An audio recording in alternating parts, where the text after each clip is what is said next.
Hey everybody, it's Leslie from Sew A Lot Creative Sewing Centers in Centerville, Ohio and Lexington, Kentucky. I am coming to you today with the month of July 2022's Kimberbell Digital Dealer Exclusive, or Kimberbell Klub project as we like to call it. We are making zippered pouches in the shape of a dog bone or a goldfish.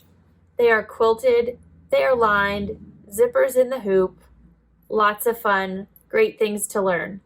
Hope you enjoy. So step one for our zippered dog bone bag project is going to be to hoop up our stabilizer. We're going to use a lightweight mesh stabilizer like no-show mesh or lightweight mesh, whisper web mesh. Any of those will work nicely. We're going to layer that in our hoop, making sure that our inner ring is right side up. And then we're going to lock it down and tighten our hoop screw. We're not hooping any fabric. We have all of our pieces cut to size. So we're just going to hoop up the stabilizer. And the first step we're going to stitch is the placement stitch right onto the stabilizer, So the first thing we're going to do with either the dog bone or the catfish project that we are going to stitch is we're going to call up part one of the design. If you look at the design on your screen, on your computer, wherever they are, they're all labeled, and one will say part one and one will say part two. Part one is going to be, just as a visual indicator, the one without the line down the center that's going to be for our zipper. So the first one you're going to do is part one, which is the piece that does not have the opening for the zipper. You're going to center that in your hoop and select whatever hoop size you have chosen to stitch in. This will fit in a 240 by 150 hoop, so about 6 by 8 inches. It will fit in larger hoops. So you are pretty good to go with probably a standard hoop that has come with your machine. It will fit in anything 5 by 7 inches, so realistically 180 by 130 millimeters or larger. Call that up, center it in your hoop, and get ready to stitch out. We're going to attach our hoop, and we're going to stitch the placement stitch for our batting. I've just moved my hoop forward to my trim position. You could pull the hoop off of the machine. But we're just going to now take our piece of batting, one of our pieces of batting, and we're going to cover up that whole placement stitch it just stitched onto the stabilizer. I'm going to cover that up. You can tape this in place to keep it from shifting while you're stitching it down. And then we're just going to go back and stitch that. Once that's finished tacking down the batting, we're going to remove the hoop from the machine and we're going to trim around this batting right along that tack down stitch. I'm going to remove my tape, release the hoop from the embroidery arm, keeping my stabilizer hoop to trim this batting out. I like to take my hoop off and take it to a flat surface when I'm trimming. It just makes things a little bit easier to get up nice and close without accidentally cutting through your stabilizer or possibly your stitches. Plus, being able to rotate the hoop really makes it easier. Next, we're going to put this back on the machine and we're going to stitch out the placement stitch for our fabric. Here, we're going to place our back fabric on top of this placement stitch and the batting that we've just put in place. I'm going to cover that up completely, and I'm going to tape this in place to keep it from shifting while I'm tacking it down. And then we're just going to stitch this in place. Once the back fabric has been tacked down over top of the batting, the next step we're going to do is our quilting. So choose your thread color that you want to do the quilting in. Maybe you want it to blend in with your background fabric.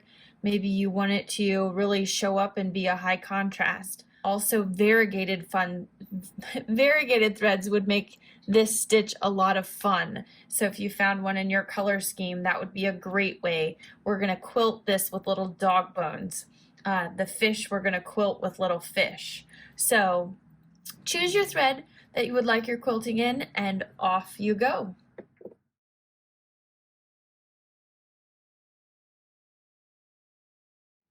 Once this step is complete, the next thing we're going to do is change out our thread color so that we can put some registration markings in. You'll want to make sure that everything is a contrast to your regular stitching so that you can see these markings later. So I'm going to switch to black. The registration stitches are going to be used later when we go to put together our 2 embroidery designs that we've stitched, and these won't show late at the end project. They're just going to help us to line things up. Now you're going to get a message that the embroidery is finished. We're done with part 1 of the design, so we're going to remove the hoop from the machine and remove the design from the hoop. Now that we've taken the hoop off of the machine, we've finished stitching part 1 of our design. We're going to go ahead and release our hoop. We're going to set that aside for a moment. From here, we're going to trim our stabilizer away. We're not trimming the fabric. We still want that to be around the outline. We'll trim it at the very last step of the project. So you want to make sure that fabric stays intact, and we're just going to trim off the stabilizer. I also like to take my scissors and go in and trim up any jump stitches or thread tails that I might have, just because we are going to be using this piece again and we don't want some of those threads to get caught anywhere they're not supposed to be. And then we're just going to set this piece aside and get our hoop ready for the next embroidery. Same as before, we're going to use a piece of mesh cutaway stabilizer, no-show mesh, whisper web mesh, and we're going to hoop that again by itself and tighten up our hoop screw. Next, we're going to go back to the machine and we're going to call up part 2 of the embroidery design. So that's your next step. Once you've hooped your no-show mesh for your second hooping and you've called up part 2 of the design on your machine, before we get started, we have a couple things we need to do to help prep for this part of the project. You're going to take your 2 pieces of fabric that are the above the zipper lining and the below zipper lining pieces of fabric. And on one edge, we're going to fold that down a 1/2 inch. I like to use my Clover hot hammer ruler, so I can get a nice straight line. This is going to be our hem that goes along the edge where our zipper teeth are on the lining. I give it a little spray with some flatter, some best press. So it's going to be one of the long edges, and you're going to fold it so that wrong sides are together. This would be your pretty side of the fabric. This is a solid, so it looks the same on both sides. But we're going to do that on both pieces. Once you've done that, you can go ahead and set these aside, and we're going to move back to the machine where we're going to start by stitching a placement stitch for our other piece of batting. So just like on part 1, the first step in our project is going to be to do a placement stitch right on our mesh stabilizer. Once the placement stitch is there, we're going to take our piece of batting and cover up that whole area, and we're going to tack it in place. And again, like before, if you want to tape this down so that it keeps from shifting, by all means you can do that. Batting is pretty nice. It doesn't tend to go too far, but I always stay with it if I don't tape it. Excuse me. We're going to remove the hoop from the machine and trim around the pattern. And remember, when you're trimming around the shape this time, there is an opening at one end, whether it's the fish or the bone. I just trim across there for now. We're gonna do a zipper placement and do some more trimming that will utilize this opening in a few minutes. Next, we're gonna do the placement step for our zipper. And again, we're gonna take the hoop off the machine and we're gonna trim out the batting between the zipper lines. So from here, we're just gonna take our scissors and use that opening that was left for us. And we're gonna cut out the batting only. Please leave the stabilizer inside that little channel where we're gonna place our zipper. Before I put the hoop back on the machine, I'm gonna go ahead and place my zipper in between those lines. And my zipper is longer than what I need. It's fine, it's a polyester zipper, so we're gonna be able to cut the teeth, which is perfect for sewing because we're gonna sew through that zipper too, so we don't really want metal teeth. So I'm just gonna place it kind of in the center. I'm gonna make sure that the ends are not anywhere within this range of the zipper, and I'm gonna tape this in place. If you tape this right over the edge, it will make it easier when the embroidery foot slips over the top of the zipper. It'll keep that foot from catching on those teeth. And then if you're using the Kimberbell tape, it's gonna pull right away from those stitches. So now we're gonna take this back to the machine and tack down our zipper. Once again, I'm going to remove the hoop from the machine. We're gonna peel that tape out from around the zipper stitching, as well as trim out the stabilizer from behind the zipper. So when taking my Kimberbell tape away from my stitches, I like to pull along the stitch and not across it. The tape just tears away nicely, and I don't have to worry about accidentally pulling out any stitches. And it's very easy to get that all out nice and clean. Next, we're gonna flip the hoop over, and we are going to trim out the stabilizer from underneath the zipper. We wanna be careful not to accidentally open up the zipper with our scissors. So I'm gonna use this sharp point pair of tweezers that came in my Kimberbell scissor set, and I'm gonna stick that underneath there, kind of create a hole to be able to get my scissors in. You could use your seam ripper.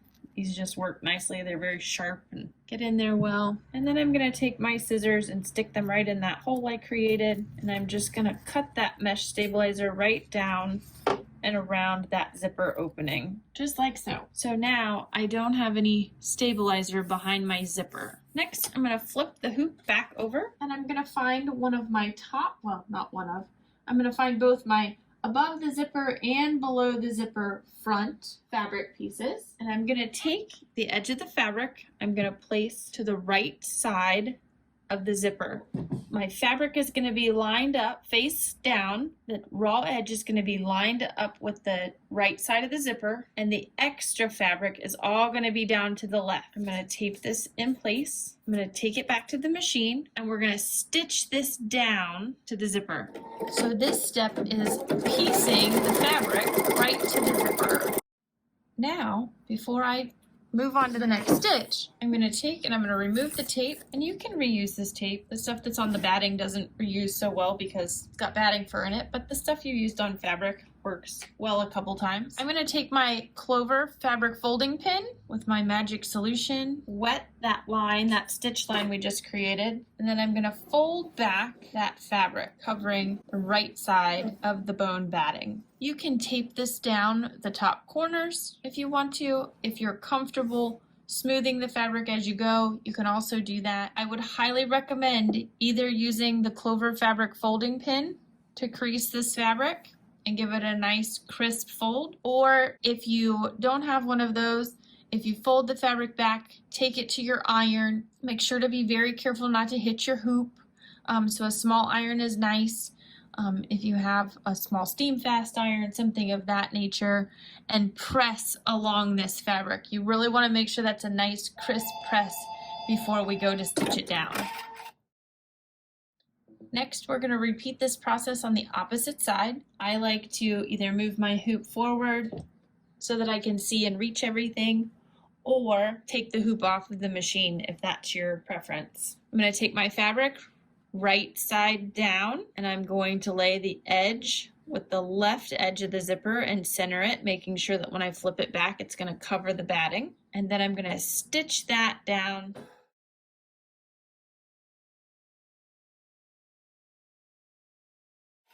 Again, remember, if you want to tape this fabric down on the corners so that it's nice and tight, by all means, do that. Next, we're going to get ready to stitch the quilting on the front side. So again, choose your thread so that you have something nice in contrast. If you really want it to stand out, use a variegated thread, use something fun. It's a great chance to play with some of those great threads.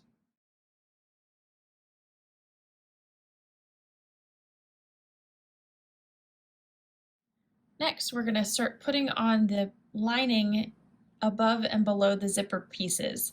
So I'm going to remove the hoop from the embroidery machine, and we're going to go to that. From here, we're going to look at step 22 in your instructions. That's the gray step box at the top corner of the picture on the left-hand side. Not the little ones that have the machine picture with them, but actual project step number 22.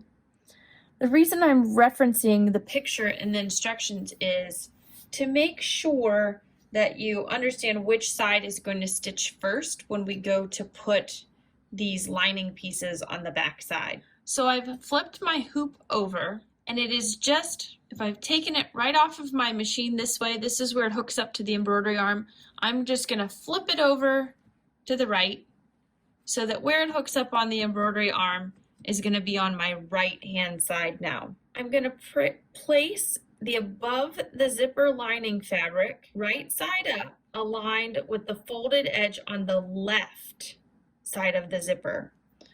So this is that piece of fabric, one of those pieces of fabric that we took and we folded down 1/2 inch.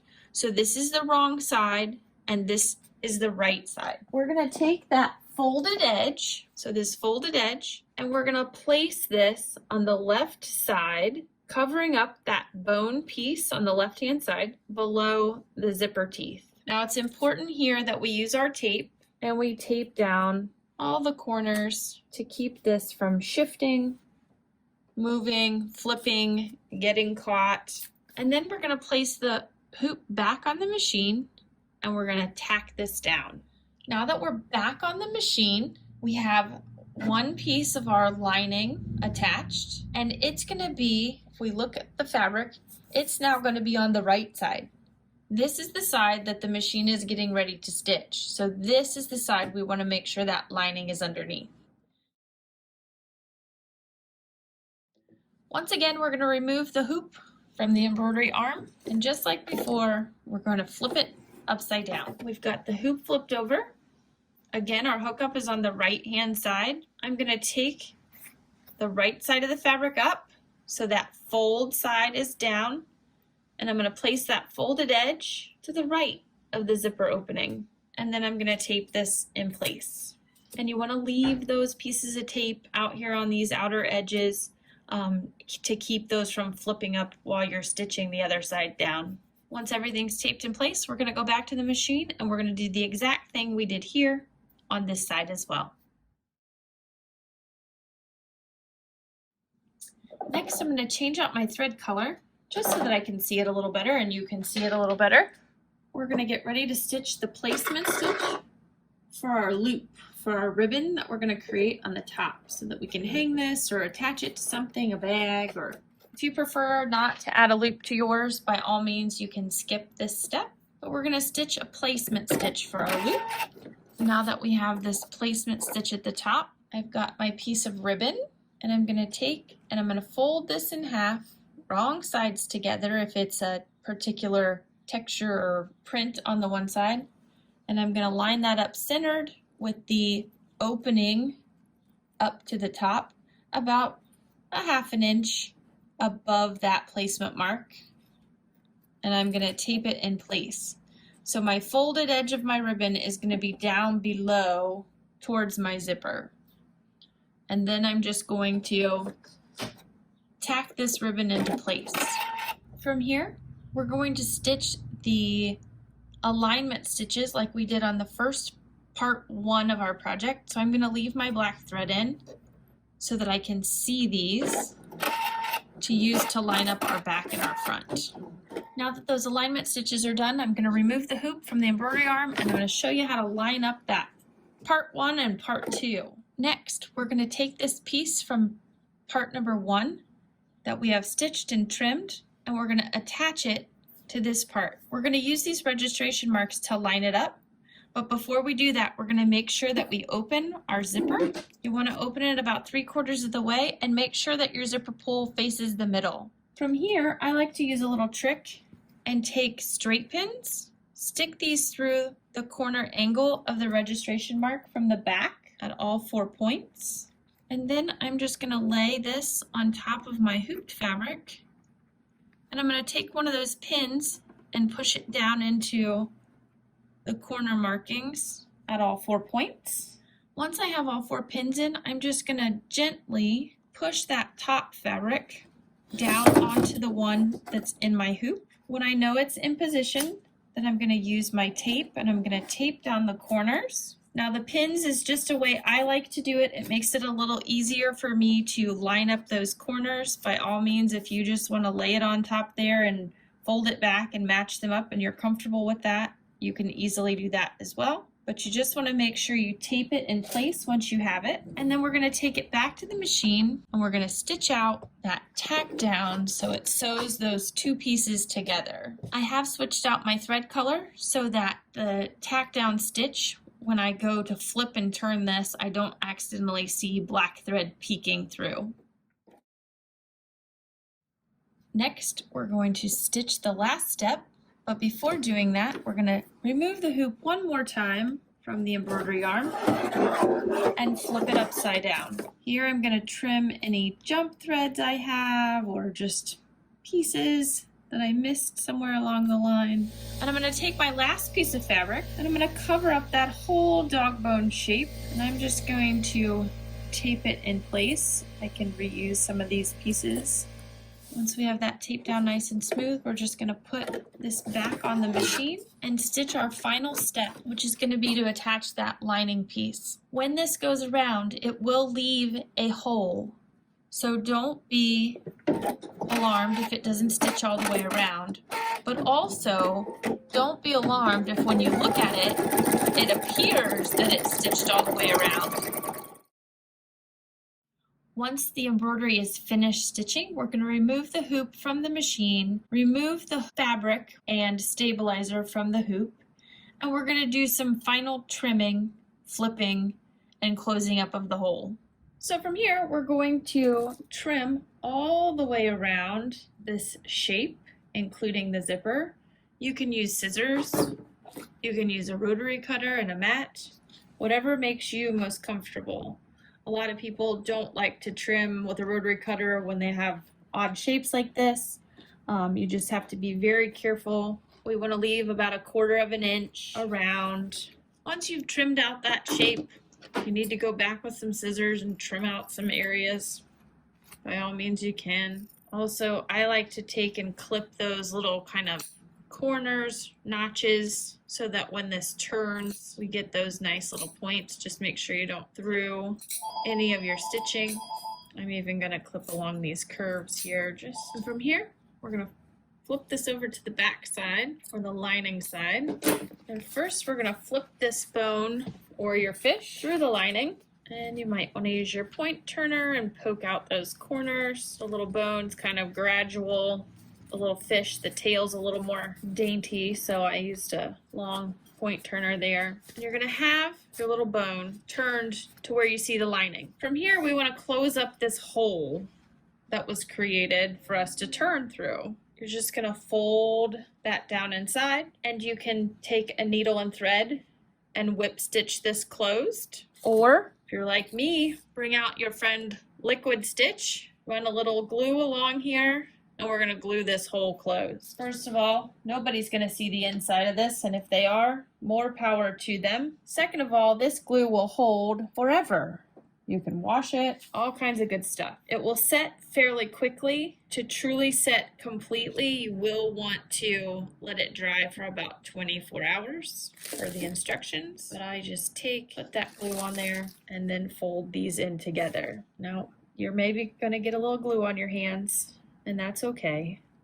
It'll wash off you. I like to use Wonder Clips after I glue something, just to kind of hold that in place. Let it dry for a minute, clean my hands up, clean my glue tube up. From here, after you've let it sit for a few minutes, I'd probably let it sit for 5 or 10 minutes in real life. You're gonna remove those Wonder Clips, and you're gonna turn the whole thing one more time.